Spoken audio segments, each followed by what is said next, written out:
ये मेरी रोटी है, ये मेरी गाजर मटर की आलू की सब्जी है, और ये अभी जो मैंने आंवले का अचार बनाया है ये अचार की।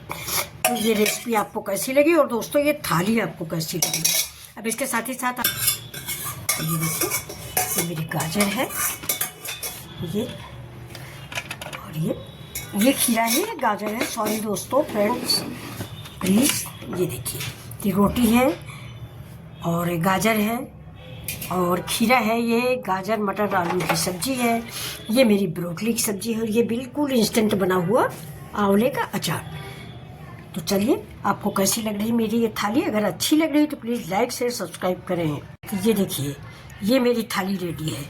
ये देखिए मेरी ब्रोकली की सब्जी है, गाजर मटर की सब्जी है, ये सैलेड है, ये रोटी है, और ये बिल्कुल इंस्टेंट आंवले का अचार है।